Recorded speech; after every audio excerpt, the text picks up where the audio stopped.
Welcome to Catholic Views, where we get to know the faith and those who live it. I'm your host, Renee Kranz. Today we have on the show Father Mark Lichter, who is the parochial vicar for the Divine Mercy Pastorate here in Sioux Falls.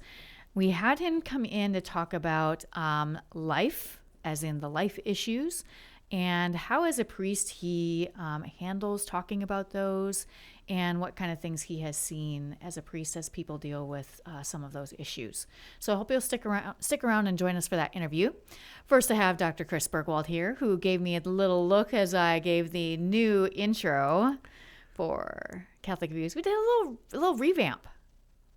Yeah. I like it a lot. Yeah. So we, if you don't watch, usually if you just listen to the radio, if you go to our YouTube page at SF Diocese or go to the website and look at the podcast page, you will see a fresh new, what do we call it? Thumbnail image, whatever you call it, logo. I don't know, whatever.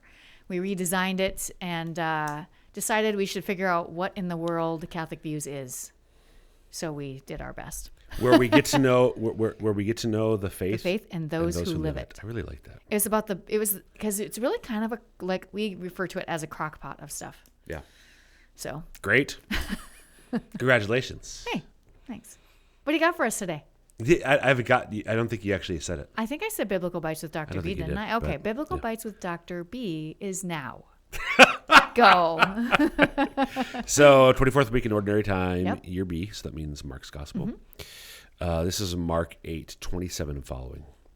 Jesus and his disciples set out for the village of Caesarea Philippi. Along the way, he asked his disciples, "Who do people say that I am?" They said in reply, "John the Baptist, others Elijah, still others one of the prophets." And he asked them, "But who do you say that I am?" Peter said to him in reply, "You are the Christ." Then he warned them not to tell anyone about him. He began to teach them that the Son of Man must suffer greatly and be rejected by the elders, the chief priests, and the scribes, and be killed, and rise after 3 days. He spoke this openly. Then Peter took him aside and began to rebuke him. At this he turned around and, looking at his disciples, rebuked Peter and said, "Get behind me, Satan. You are thinking not as God does, but as human beings do." And he goes on and says a little bit more from there. I didn't read all of it, but I did read most of the reading. This is a passage, and together, especially with Matthew's version of this account, which is slightly different, Just slightly different. Mark's account Mark probably, you did not know what you did by just saying what you just said. So this is going to be really good. Okay. Mark was not an eyewitness to Jesus' resurrection. Yep. So where did Mark get his info? From Peter. That's the tradition of the church. Right. We don't know that officially, but that is the tradition of the church. So in Matthew's account of this, Peter says, "You are the Christ, the Son of the living God." And Jesus and Matthew goes on. Jesus said to him, "Blessed are you, Simon, son of John, for flesh and blood has not revealed this to you, but my Father in heaven. Right. And I tell you, you are Peter, on this rock I will build my church at the gates." So all these things about what Peter's role is going to be. Mark doesn't give us that. Right. The conjecture is, it's conjecture, but it's a plausible conjecture, that's because Peter, in his humility, did not go into all that detail with Mark. So Mark is the shortest gospel. It's sort of bare bones. So it makes sense because he wasn't an eyewitness. He wasn't an eyewitness, and Peter didn't necessarily tell him. Although Mark may have heard it, but Peter maybe didn't think that needed to be included as part of it, right?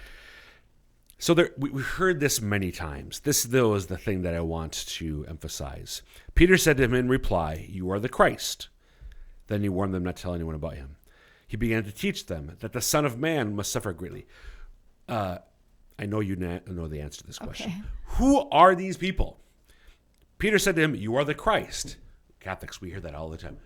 Who's the Christ, and what does that mean? And Jesus began to teach them that the Son of Man must suffer greatly. Okay, we put 2 and 2 together. That's Jesus. What is the Christ, and why does Jesus refer to him in the third person as himself in the third person as the Son of Man? So do you happen to have any idea? I assume he's linking to the Old Testament prophecies. What's Christ mean, Renee? Save us? I don't. You know what it means. Sorry, I put you on the spot right there. What does that mean, Renee?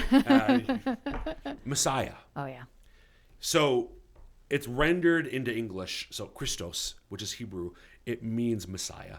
Jesus is telling us who he is. Which we need to hear. Amen. Thank you. You bet.